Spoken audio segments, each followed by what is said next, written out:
ඉතින් කොහොමද ඔයාලට පරිස්සමට සතුටින් ඉන්නවා නේද? ඉතින් අද මම මගේ කිචන් එක වෙනස් කරන්න තමයි යන්නේ. ගොඩාක් කල් ඉඳන් ගොඩාක් ආසාවෙන්ම හිටපු එකක් තමයි ඔයාලත් එක්ක බෙදා ගන්න යන්නේ. ඉතින් අපි බලමු මම කොහොමද මේ පාර මගේ කිචන් එකට ලක්සරි පෙනුමක් දෙන්නේ කියලා. ඉතින් මට කිචන් එක හදාගන්න ගිය වියදනුත් ඔයාලත් එක්ක මම බෙදා ගන්නම්. ඉතින් සේරටම කලින් පහේ බෝතල් ටිකත් අස් කරලා ඒක ආයිත් හොඳට හොදලා අවුව මෙන්න මේ විදිහට වේලෙන්න තියලා ඉවර වෙලා දැන් ඉතින් මම පරණ ටයිල් ටික අයින් කරන්න තමයි යන්නේ. නැහැ පරණ ටයිල් වෙනුවට අලුත් ඩිසයින් එකක් එකතු කරන්න යන්නේ. බලන් ඉන්නකො මම ටයිල් වෙනුවට මොනවද පාවිච්චි කරන්න කියලා. ඉතින් ඔක්කොටම කලින් ටයිල් එකේ මං ගහලා තිබ්බ ඔය එක පළතුරු ස්ටිකර්ස් ටික මේ විදිහට අයින් කරලා දැන් ටයිල් ටික හොඳට මැදලා අයින් කර ගන්නවා. ඊට පස්සේ ඒකේ වතුර හොඳට වේලෙනකන් ඉඳලා මෙන්න මේ රෝලෙන් තමයි අද මම මගේ කිචන් එකට ලක්සරි ලුක් එකක් එකතු කරන්නේ. ඉතින් මේ රෝල වුණා මට 950ක්. මම මේක ගත්තේ ගණිමුල්ලෙන්. මම මේවා දැකලා තියෙන ඔන්ලයින් පේජස් වලත් තියෙනවා. ඉතින් ඒක ඩිලිවරි කොස්ට් එකත් එක්ක බලද්දී මට ගණිමුල්ලෙන් ගන්න එක ලාභයි. ඉතින් මේකේ මීටර් 5ක් තිබ්බා. මට මතක විදිහට ඉතින් මගේ පැන්ට්‍රියටම සම්පූර්ණම දාන්න මේ රෝල හොඳටම ඇති වුණා. ඉතින් මේක අලවද්දී හොඳට ටයිල් එක අපි හොදලා වතුර ටික වේලුණාට පස්සේ මෙන්න මේ විදිහට හිමීට හරිම මේ කියන්නේ කලබර නැතුව හිමීට මේ විදිහට අලව ගන්න ඕනේ. මං හිතුවට වැඩිය ඒක මාරම ලස්සනටම ආවා. මෙන්න මේ විදිහට තමයි දැන් අලව ගන්න. චුට්ටක් පොඩි තැන්වල අර ඉලිපිච්ච ගතිය තියෙනවා. මොකද මමත් ෆස්ට් ටයිම් නේ මේක හදාගන්නේ. ඉතින් මෙන්න මේ විදිහට දැන් හදාගෙන යනවා. බලන්නකො මම කොහොමද අලව ගන්න කියලා.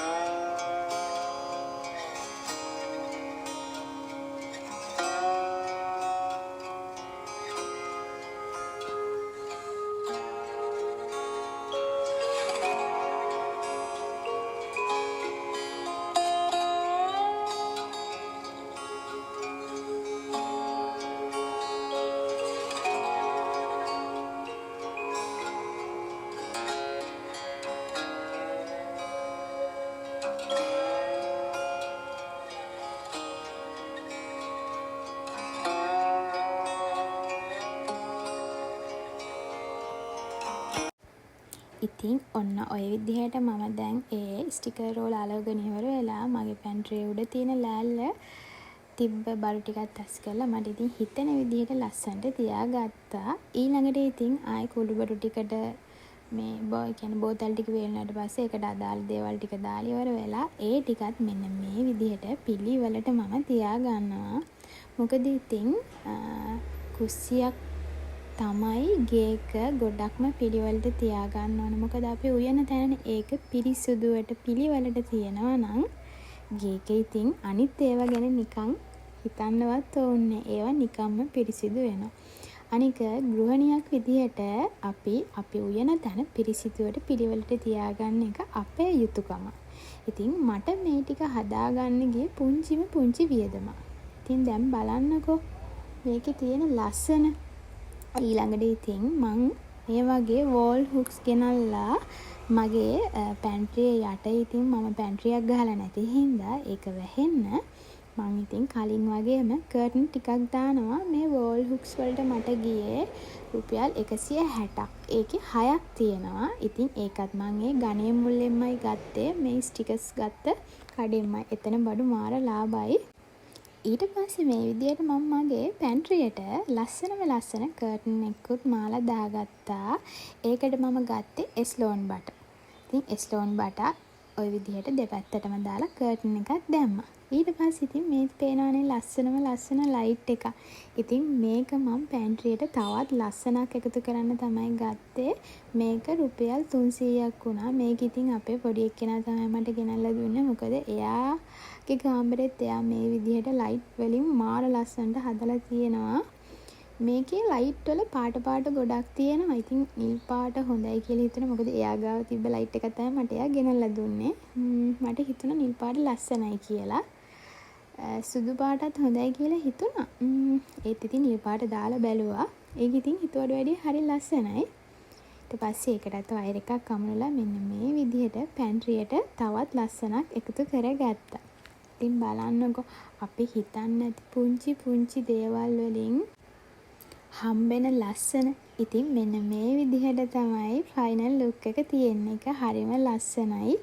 ඉතින් ඇත්තටම පැන්ට්‍රිය මට මේ විදිහට ලස්සනට හදාගන්න මං හිතන්නේ සම්පූර්ණම ගිය වියදම 1500කටත් වඩා අඩුයි. හරිම ලස්සනයි. හිතුවට වැඩිය මාරම ලස්සනට ආවා. ඉතින්